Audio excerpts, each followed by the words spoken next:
Hello and welcome to InstaBlog's Global Report. This is Sukhmani with fresh updates and more citizen voices from all over the world. Stories for the day are: plan to extend US troops stay in Iraq approved. Protests in Nepal over alleged Maoist murders. And Paraguay promises protection to Brazilian farmers.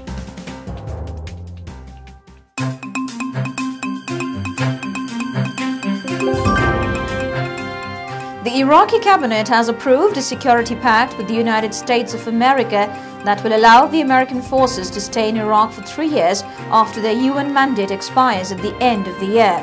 CJ Prince Campbell supports the pact allowing orderly withdrawal of US troops from Iraq.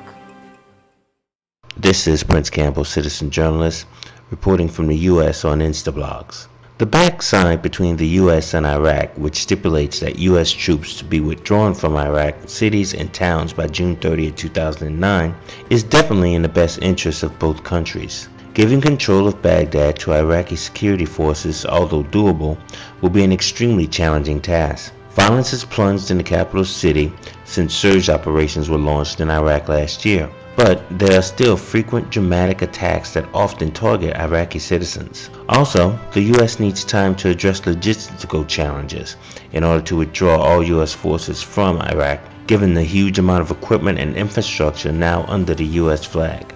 In the end, this was the only best way to get troops quickly out of Iraq so that they can be transferred to Afghanistan to battle the Taliban and Al-Qaeda fighters.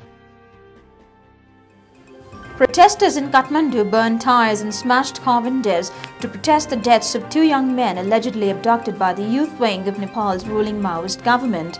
CJ Mukunda is shocked at the sense of impunity with which the Maoists commit crimes in Kathmandu.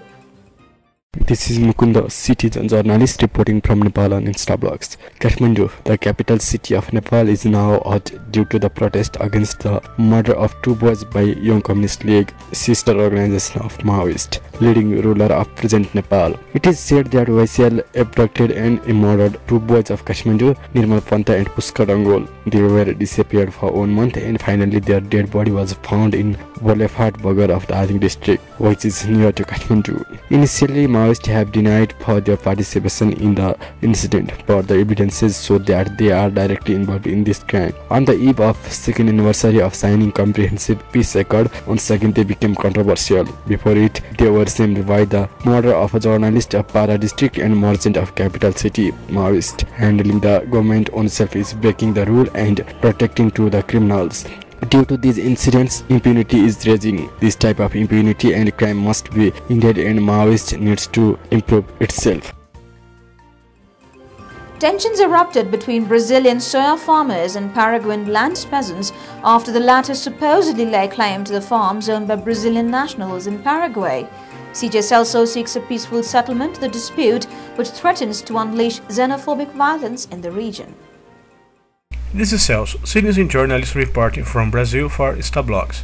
In recent years, tensions between Brazilians and Paraguayans are increasing. What is causing this is the strong presence of Brazilian farmers who grow soybeans in Paraguayan territory. These farmers bought their land decades ago, but Paraguayan peasant movement claim that the farms that belong to the Brazilians are illegal. The attacks, which before were only invasions, now include the murder of Brazilians. The tension grew even more when a few days after this episode, accidentally Brazilian army invaded the Paraguayan territory. Since tensions have started, the Brazilian government is trying to convince the Paraguayan government to adopt repressive measures against the xenophobic movement against Brazilians. It is not yet possible to say that Paraguayan government can contain this xenophobic movement, but for the good of the people of both countries, any solution must be found. Brazilian farmers have said that, if necessary, leave the Paraguay if properly compensated for their losses. If you want your voice to be heard by millions, let Instablogs be your choice. You can contact us at cj@instablogs.com. That's all for today's show. We'll be back with fresh updates and more citizen voices. Till then, it's goodbye from the entire team of Global Report.